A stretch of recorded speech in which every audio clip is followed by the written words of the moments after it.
हे माधव, इस योग की साधना कैसे करते हैं? इस योग के नियम क्या हैं?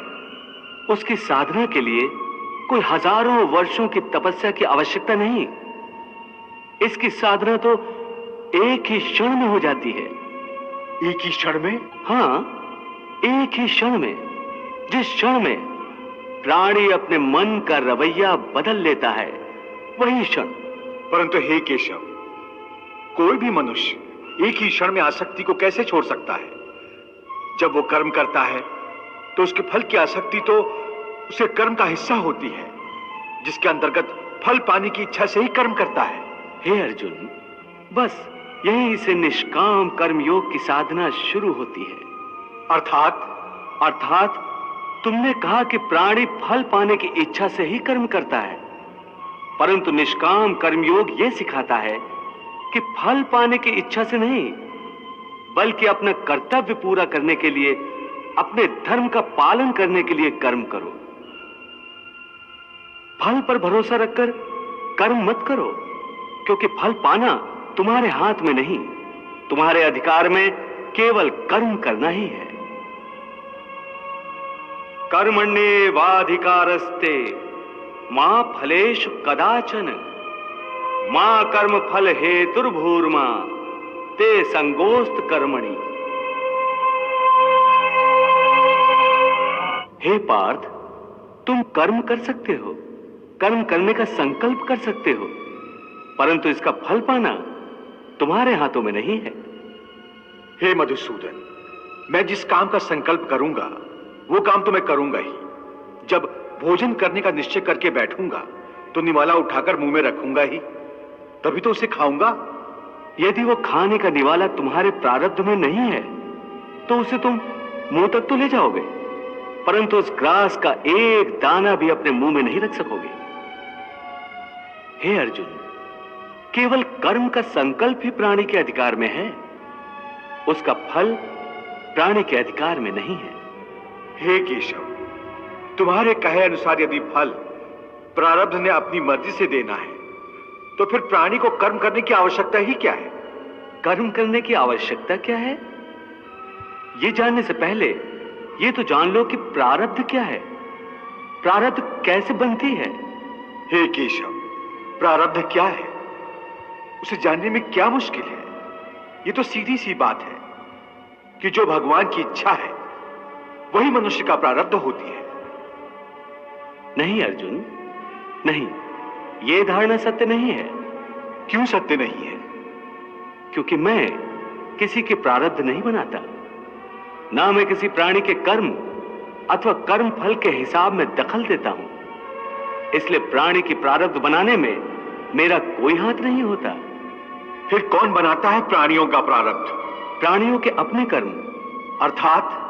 अर्थात ये कि प्राणी जैसे कर्म करेगा उसका वैसा ही फल पाएगा। अच्छे कर्म करेगा तो अच्छा फल मिलेगा, और बुरे कर्म करेगा तो बुरा फल पाएगा। यही जो प्राणी के अच्छे बुरे कर्मों के अच्छे बुरे फल का हिसाब है, इसी को प्रारब्ध कहते हैं। अपने पुण्य कर्मों के फलस्वरूप सुख और अपने पाप कर्मों के फलस्वरूप दुख प्राणी को इसी जन्म में या अपने अगले जन्म में भोगना ही पड़ता है, वो टल नहीं सकता। इसलिए अकर्मण्य हुए बिना निरंतर अपने धर्म के अनुसार कर्म करते जाओ, और मन में यह पक्का विश्वास रखो कि जिस नियत के साथ तुम कर्म करोगे उसी नियत के अनुसार तुम्हें फल अवश्य मिलेगा। कर्म का यह अटल विधान है, इसमें कभी किसी के साथ अन्याय नहीं हो सकता। हे अर्जुन, प्राणी का कोई भी कर्म नष्ट नहीं होता, मनुष्य को अपने हर कर्म का फल अवश्य मिलता है। हे कृष्ण, इसका अर्थ तो यह हुआ कि मोक्ष प्राप्त करने के लिए मनुष्य को पाप और पुण्य से बचने के लिए कोई कर्म ही नहीं करना चाहिए, सारे कर्मों का त्याग करके सन्यासी बन जाना चाहिए। कोई भी मनुष्य अकर्मण्य नहीं हो सकता, कर्म तो उसे हर स्थिति में करना पड़ता है। परंतु सन्यासी तो कर्म का त्याग तो करते ही हैं। हे पार्थ, सन्यासी भी कर्मों का त्याग नहीं करते, ना ही कर सकते हैं। मैंने पहले ही कहा था कि सन्यासी भी कर्म करते हैं। खाना पीना, उठना बैठना, तपस्या करना, साधना करना, ये सब भी तो कर्म ही है। कर्म से कोई कैसे मुक्त हो सकता है? हे केशव, जब कर्म से मनुष्य मुक्त नहीं हो सकता तो वो कर्म कैसे करे कि उसे पाप और पुण्य से मुक्ति मिले? हे पार्थ, इसका तरीका यह है कि मनुष्य फल की इच्छा त्याग कर कर्म को अपना धर्म समझकर करे। फल उसे अवश्य मिलेगा, परंतु इस फल का वो विधान की इच्छा समझकर स्वीकार करे। ज्ञानी पुरुष इसी योग को अपनाकर कर्म योगी बन जाते हैं। वाह प्रभु वाह। उस कर्म का तरीका बताओ जिससे कर्म करो और बंधन भी ना हो।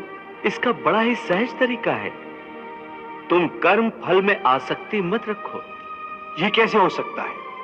फल प्राप्ति की इच्छा तो हर कोई करता है। परंतु क्या इच्छा करने से मनुष्य को फल की प्राप्ति होती है? नहीं अर्जुन, क्योंकि फल तो प्रारब्ध के हाथ में है। और जो भी मनुष्य फल प्राप्ति की इच्छा करता है, उसका मन फल के बारे में सोचकर अपने कर्म और कर्तव्य से विचलित हो जाता है और उसे वो फल प्राप्त नहीं होता जिसकी उसने इच्छा की थी। पार्थ, मनुष्य केवल कर्म कर सकता है, फल कदापि मनुष्य के अधीन नहीं है। केशव, यदि फल की प्राप्ति मनुष्य या उसके कर्म के अधीन नहीं है तो कर्म ही क्यों करे? क्योंकि मनुष्य का धर्म है अपने कर्तव्य का पालन करना। इस कर्तव्य पालन के लिए आवश्यक कर्म करना। परंतु हे केशव, फल प्राप्ति की कामना छोड़ने पर मनुष्य में कर्म करने की प्रवृत्ति उत्पन्न कैसे होगी? यदि फल की इच्छा न रहेगी तो मनुष्य कर्म ही क्यों करेगा? हे अर्जुन, जो साधारण मनुष्य फल की इच्छा से ही कर्म में प्रवृत्त होते हैं, वो सुख दुख आदि के चक्र में फंस जाते हैं। उनकी मन शांति नष्ट हो जाती है। हर पल, हर समय फल प्राप्ति के विचार से उनकी निद्रा उड़ जाती है। हे पार्थ, तुम दुर्योधन और उसके भाई को ही देखो। बचपन से ही दुर्योधन, शकुनी और दुशासन आदि ने हस्तिनापुर के सिंहासन को प्राप्त करने के लिए कितने अधर्म किए, याद है ना तुम्हें?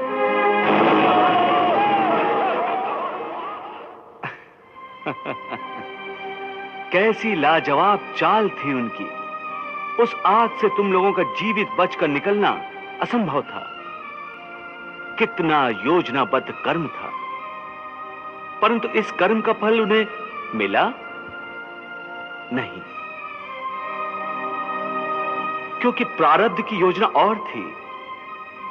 इस प्रकार उनकी इच्छा विरुद्ध जब सारे प्रयास विफल हो गए तो उन्होंने तुम सबको छल कपट से काम लेकर 12 वर्षों के वनवास और 1 वर्ष के अज्ञातवास में भेज दिया था। 8